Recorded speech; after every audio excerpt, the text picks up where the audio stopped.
I was the first one to be picked up, so they put me in a cell. They locked me in there in this degrading little outfit. Hey, I don't want anybody left. Violating the rules, I'm under simulation! I gotta go to a doctor, anything. Jesus Christ, I'm burning up inside, don't you know? I've never screamed so loud in my life. Never been so upset in my life. It was an experience of being out of control. I just fucking can't take it. Stanford University, Northern California, one of America's most prestigious academic institutions, and in 1971, the scene of one of the most notorious experiments in the history of psychology. I was interested in what happens if you put good people in an evil place. Does the situation outside of you, the institution, come to control your behavior, or does the things inside of you, your attitudes, your values, your morality, allow you to rise above a negative environment? The negative environment Zimbardo chose to test his ideas was a prison. He would convert the basement of the university's psychology department into a subterranean jail. We put prison doors on each of 3 office cells. In the cells, there was nothing but 3 beds, and there was actually very little room for anything else because they were very small. And here we had solitary confinement, which we call the hole. And in the hole was the place where prisoners would be put for punishment. It was a very, very small area. When you closed the door, it was totally dark.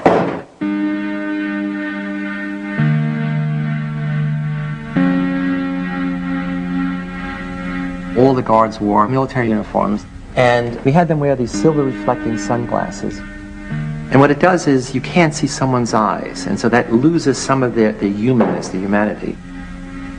In general, we wanted to create a sense of power. That is, the guards as a category are people who have power over others, in this case, power over the prisoners. A decade earlier, psychologist Stanley Milgram had also looked at how we respond to authority. In order to understand how people were induced to obey unjust regimes and participate in atrocities such as the Holocaust, he set up an experiment. Volunteers were told they were taking part in scientific research to improve memory. Would you open those and tell me which of you is which, please? Teacher. Learn. Separated by a screen, the teacher would ask the learner questions in a word game and administer an electric shock when the answer was incorrect. He was told to increase the voltage with each wrong answer. Cloud. Horse. Rock. House. Answer. Wrong. 150 volts. Answer. Horse. Experiment. That's all. Get me out of here. Get me out of here, please. Continue, please. Go right on. I refuse to go on. Let me out. You refuse to go on? The experiment requires you continue, teacher. Please continue. Participants didn't know that the learner was really an actor and the so-called shocks harmless. You're going to get a shock. 180 volts. Oh. I can't stand the pain. Let me out of You here. can't stand it. I'm not going to kill that man there. I mean, who's going to take the responsibility if anything happens to that gentleman? I'm responsible for anything that happens here. Continue, please. All right, next one. Slow. Walk, dance, truck, music. 2/3 of volunteers were prepared to administer a potentially fatal electric shock when encouraged to do so by what they perceived as a legitimate authority figure. In this case, a man in a white coat. 375 volts. I think something's happened to that fellow in there. I don't get no answer. He was hollering with less voltage. Can't you check in and see if he's all right, please? Milgram's findings horrified America. They showed that decent American citizens were as capable of committing acts against their conscience as the Germans had been under the Nazis. Like Milgram, Zimbardo was interested in the power of social situations to overwhelm individuals. His experiment would test people's responses to an oppressive regime. Would they accept it or act against it. Zimbardo's experiment was conducted against a backdrop of civil rights activism and protest against the Vietnam War. There was a sense of student power, student dominance, and student rebellion against authority in general. It was from the student body that Zimbardo selected his participants. After passing tests to screen out anyone with a psychological abnormality, they were paid $15 a day. Each was randomly assigned to the role of guard or prisoner. It was a prison to me. It still is a prison to me. I don't look on it as an experiment or a simulation. It was just a prison that was run by psychologists instead of run by the state. I was 20, and that September I was going to college, and it would be nice to have a summer job, but there sure wasn't a lot of time left. And I looked in the want ads, and I found this thing which was just going to fit. It was just 2 weeks. Once you put a uniform on and are given a job to keep these people in line, you really become that person. Once you put on that khaki uniform, you put on the glasses, you take the nightstick. I was on summer break from my first year in college, and I was looking for a job. Had to choose between that and making pizzas. That sounded like a lot more fun. As well as running the experiment, Zimbardo took on the role of prison superintendent. He began by briefing the guards. I said, you have to maintain law and order. If prisoners escape, the study is over, and you can't use physical violence. You can create a sense of fear in them. You can create a notion that their life is totally controlled by us, and that there'll be constant surveillance. We have total power in the situation, and they have none. Prisoners were brought to the basement prison, blindfolded, to confuse them about their whereabouts. They were stripped and deloused.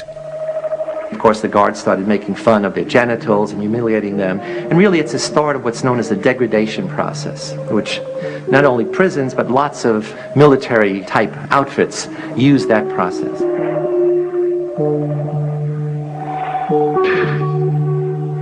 When I first got here, even though I had to strip, when they would call me names, I still didn't feel at all like I was in the prison. I was just looking at it as a job. I recall sort of walking up and down the very short hallway, which was the prison hall, and looking in on the prisoners, and they're basically lounging around on their beds. I felt it was like the day in summer camp. The first day I said, this might be a very long, very boring experiment, because it's conceivable nothing will happen. I arrived independently at the conclusion that this experiment must have been put together to prove a point about prisons being a cruel and inhumane place, and therefore I would do my part, to help those results come about. I was a confrontational and arrogant 18-year-old at the time, and I said somebody ought to stir things up a bit here.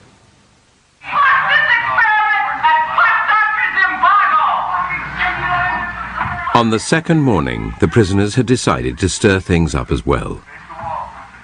The guards found some of them had used their beds to barricade their cell. Prisoner 8612 was one of the ringleaders of the rebellion.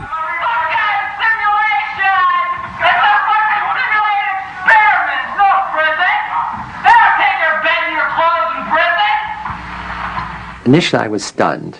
I didn't expect a rebellion because not much happened. I mean, it wasn't clear what they were rebelling against, but they were rebelling against the status, rebelling against being anonymous, against having to follow orders from these other students. As punishment for the rebellion, prisoner 8612 was put in the hole, and the guards turned on the other prisoners. The guards felt that they now have to up the ante of being tough. The prisoners made the mistake of beginning to use profanity against the guards in a very personalized way. So not against the guards, but, you little punk, you big shit, and so forth. And the guards got furious. Everybody out! Well, gentlemen, here it is time for count. Prisoners were repeatedly woken in the middle of the night. The guards made them do menial, physical tasks and clean out toilets with their bare hands. We made it a point to not give them any sense of comfort or what to expect, that anything could happen to them at any time, including being rousted from their sleep at any hour, and forced to stand up in a line and have me hurl insults at them and make them do exercises. When you interrupt people's sleep, they tend to become a little disoriented. And since there was no daylight in the prison, they had no idea whether it was night or day. I think that I was the instigator of this whole schedule of harassment. The harassment of the guards took its toll on rebellion leader 8612. He told Zimbardo he wanted to leave the experiment. Zimbardo responded not as a psychologist, but as a prison superintendent. I said, well, I can see to it the guards don't hassle you personally, and in return all I would like is some information from time to time about what the prisoners are doing. So essentially I'm saying I'd like you to be a snitch, an informer. And I said, think it over, and if you still want to leave, fine. Confused, prisoner 8612 returned to his cell and told the other prisoners that no one could leave.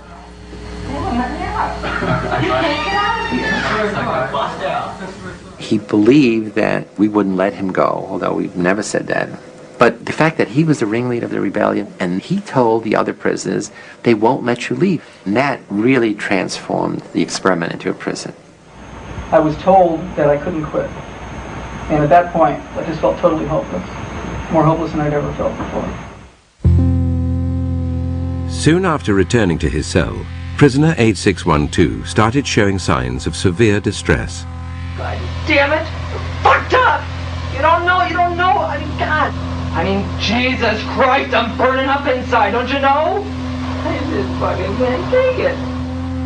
He came up with a plan that if he acted crazy, we would have to release him. I'm so fucked up inside, I feel really fucked up inside, you don't know, I gotta go. To a doctor, anything. I can't say that, I'm fucked up, I don't know how to explain it, I'm all fucked up inside! Help me out! It starts with make-believe, and then he's doing it and cursing and screaming and, you know, whatever that little boundary is that he moved across. Not that he became really crazy, but he became, you know, excessively disturbed. I mean, so much so that we immediately said we have to release him. As an experience, it was unique. I've never screamed so loud in my life. I've never been so upset in my life. And it was an experience of being out of control. The boundary between reality and make-believe was to become blurred even for Zimbardo. A rumor circulated that released prisoner 8612 would return with friends to liberate the remaining prisoners. I quickly convinced myself that, you know, my most important function was, you know, not to allow this prison liberation to occur. And what could I do to keep my prison going, not the experiment going? The prison was dismantled and the prisoners moved to another part of the building. Zimbardo waited in the empty corridor, preparing to tell 8612 and his friends that the study was over, when a colleague appeared and began asking questions about the scientific basis of the research. I'm trying to get rid of him. Then he says, what's the independent variable? I get furious because he doesn't understand that there's a riot about to take place, that this prison is about to erupt. I had totally lost this whole other identity of scientist, researcher, psychologist. The rumored jailbreak never materialized. The guards had dismantled the prison for nothing and had to rebuild it.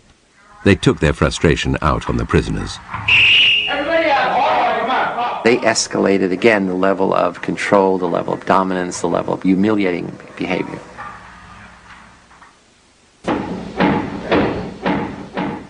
"819 was the next prisoner to rebel against the harassment of the guards. He barricaded himself in his cell and refused to take part in the count. You're not only not getting a cigarette, but for as long as the cell's blockaded, you're going to be in solitary when you get out. For 819's disobedience, the guards made his cellmates do mindless work. This undermined any vestige of solidarity amongst the prisoners, who now chose to accept the tyranny of the guards rather than risk further harassment. That was one of the surprising things to me, is that there was so little that the prisoners did to support one another after we started our campaign of, you know, divide and conquer. Isolated and distraught, prisoner 819 told Zimbardo he wanted to leave. while I'm interviewing 819 and saying, okay, you know, it's all over. Thank you for your participation. You know, I'll give you money for the whole 2 weeks, even though you're leaving early. He hears the prisoners shouting, 819 did a bad thing. Prisoner 819 did a bad thing. Prisoner 819 did a bad thing. Prisoner 819 did a bad thing. And he said, I can't leave. And he's crying. And he says, I can't leave. I said, what do you mean you can't leave? He said, no, I have to go back because I don't want them to think, you know, that I'm a bad prisoner.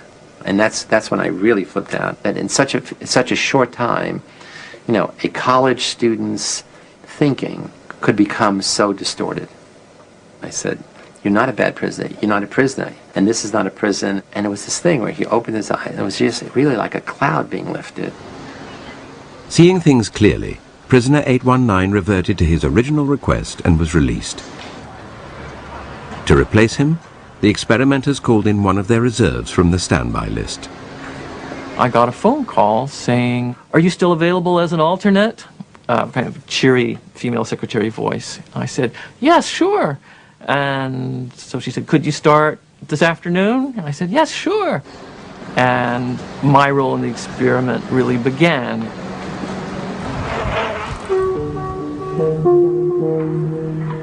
I was blindfolded and then stripped and supposedly deloused. He came into a madhouse, full blown. All of us had gradually acclimated to the increasing level of aggression, the increasing powerlessness of the prisoners, the increasing dominance of the guards. And he comes in and says, what's happening here to the other prisoners? And they said, hey, you better not make trouble. It's really terrible. It's a real prison. And he says, I'm out of here. I don't want to. And they said, no, they're not, you can't leave. Once you're here, you're stuck. This is a real prison. 416, since you got your hands in the air, why don't you play Frankenstein? Sure. 293, you can be the bride of Frankenstein. You stand here. Prisoner 416 was soon subjected to the harassment of Dave Eshelman, nicknamed John Wayne because of his macho attitude. 416, I want you to walk over here like Frankenstein and say that you love 293. I made the decision that I would be as intimidating, as cold, as cruel as possible. I love you, 293. Get up close. Get up close. I love you, 293. I love you, 293. You smile, 293. You get down here and do 10 push-ups. 2, 3. I just watched a movie called Cool Hand Luke, and the mean, intimidating, Southern prison warden character in that film really was my inspiration for the role that I created for myself.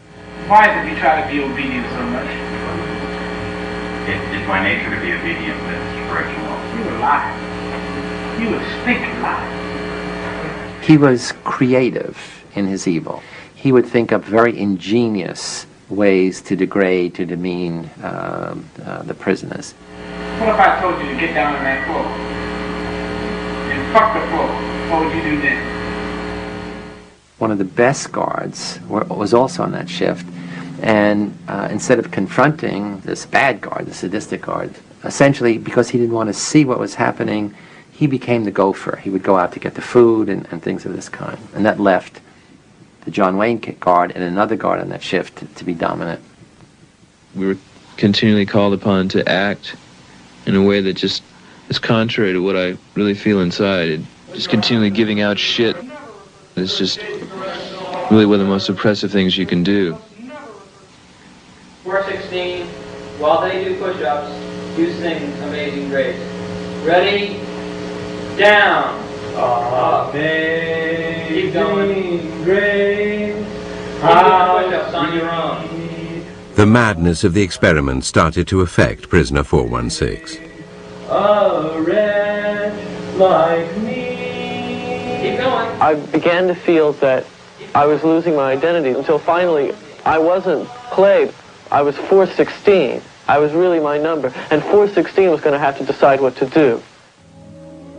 Prisoner 416 decided to go on a hunger strike. They were pushing my limits. But here was a thing that I could do that could push their limits. After I had missed a couple of meals, I saw that this was not a matter of indifference to the guards. I was making headway. They were upset.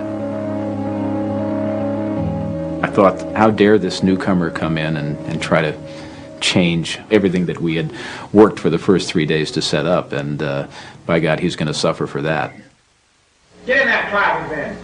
Frustrated by his continued defiance, John Wayne threw prisoner 416 into the hole. After punishing the other prisoners for his disobedience, John Wayne encouraged them to vent their anger at 416 directly. Thank you, 416. Okay, 209. I'll try that myself. Thank you, 416. We would use our nightsticks to bang on the door, and we would kick the door so hard that, it must have, shaken him very seriously inside, scared the life out of him. He yelled at me and threatened me and actually sort of smashed a sausage into my face to try to get me to open up. But I didn't have any intention of eating until I was out. 416 should have been at some level a hero, because he's willing to oppose the authority of the system. In fact, the prisoners accept the guards' definition of him as a troublemaker. I remember some of them saying, would you eat, goddammit? We're sick and tired of this. And, that was proof that, there was no solidarity, there was no support between the prisoners. While 416 was still in the hole, John Wayne made a final attempt to break him by giving his fellow prisoners a choice. They could vote to release him by making a small sacrifice. You can give me the blankets and sleep on the bare mattress, or you can keep your blankets and 416 will stay in another day. Now what will it be? I'll keep my blankets. What will it be over here? I'll keep my blankets. How about 546? I'll give you my blanket, Mr. Correctional Officer. You don't want a blanket. We got 3 in favor of keeping the blanket. We got 3, guess 1. Keep your blankets, 416, you're going to be in there for a while. So just get used to it. The study showed that power corrupts, and how difficult it is for people who are the victims of abuse to stand up and defend themselves. Why doesn't anybody who is being abused by a spouse or something like that just say, stop it? And we realize now that that's not as easy as it sounds. By the end of the 5th day, 4 prisoners had broken down and been released. 416 was on the 2nd day of his hunger strike, and the experiment still had another 9 days to run. At this point, a fellow psychologist visited Zimbardo's basement prison and would witness the brutality of the experiment firsthand. The guards had lined up the prisoners to go to the toilet, had bags over their head, chains on their feet, and were marching by, and I looked up and I saw this circus, this parade, and I said, hey Chris, look at that. I looked up and I just began to feel sick to my stomach. I had this just chilling, sickening feeling of watching this, and I just, I just turned away, and I just let loose in this emotional tirade. I just lost it. I was angry, scared, I was in tears. And I'm furious. I'm saying, you're supposed to, we had a big argument. You're supposed to be a psychologist. This is this interesting dynamic behavior in such a few days. But I'm going through this whole thing, the power of the situation. She says, no, it's that young boys are suffering, and you are responsible. You're letting it happen. I said, oh my God, of course you're right. The next day, Zimbardo ended the experiment. Studies like his stimulated heated debate about the ethics of using human subjects. Clearly, young men suffered, verbally, physically. Prisoners felt shame in their role, guards felt guilt. So in that sense, it's unethical. That is, nobody has the right, the power, the privilege to do that to other people. In the wake of experiments like Zimbardo's and Milgram's, ethical guidelines changed, introducing greater safeguards to protect participants. In the Stanford experiment, Zimbardo might have spared his volunteers distress had he not taken on a dual role in the study. If I was going to be the prison superintendent, I should have had a colleague who was overseeing the experiment, who was in a position to stop it at any point, or I should have been the principal investigator and get somebody who was going to be the prison superintendent. I realized that was a big mistake, to play both those roles and be shifting back and forth. After the experiment, Zimbardo brought all the participants together to talk about their experiences. John Wayne would now come face to face with the hunger striker he had tormented. I was a little worried. I said, oh my God, he's really going to come down on me hard now, now that we're on equal footing. It harms me. How did it harm you?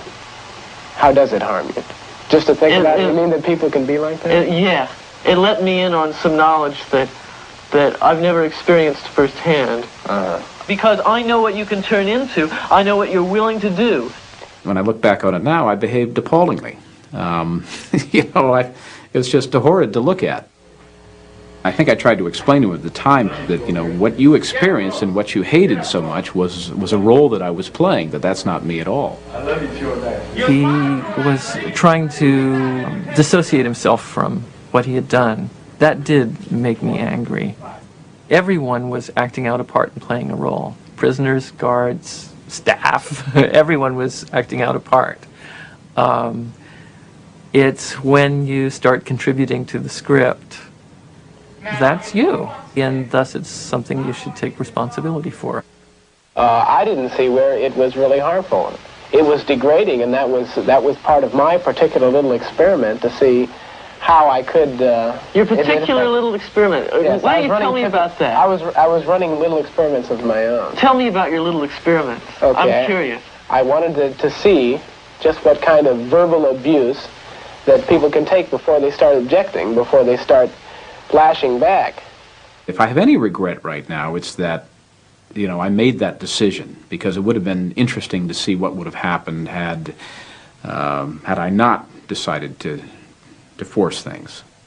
It could be that I only accelerated them, that the same things would have happened, but we'll never know. If the extreme nature of Dave Eshelman's behavior tested the prisoners, it also presented the other guards with a choice, to intervene or not. It surprised me that no one said anything to stop me. They just accepted what I said, and no one questioned my authority at all. And it really shocked me. Why didn't people, when I started to abuse people so much, I started to get so profane that, and still people didn't say anything. There were a few guards who hated to see the prisoners suffer. They never did anything which would be demeaning of the prisoners. The interesting thing is, none of the good guards ever intervened in the behavior of the guards who gradually became more and more sadistic over time. We like to think there is this core of human nature that good people can't do bad things, and that good people will dominate over bad situations. In fact, one way to look at the Stanford prison study is that we put good people in an evil place, and we saw who won. Well, the sad message is, in this case, the evil place won over the good people. It did show some very interesting and maybe some unpleasant things about human behavior.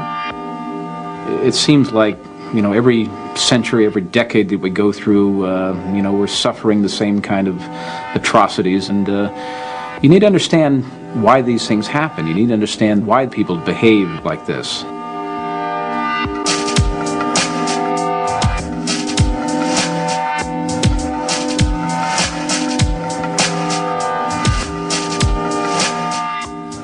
There's a similar experiment starting this Tuesday night on BBC Two. Details coming up next.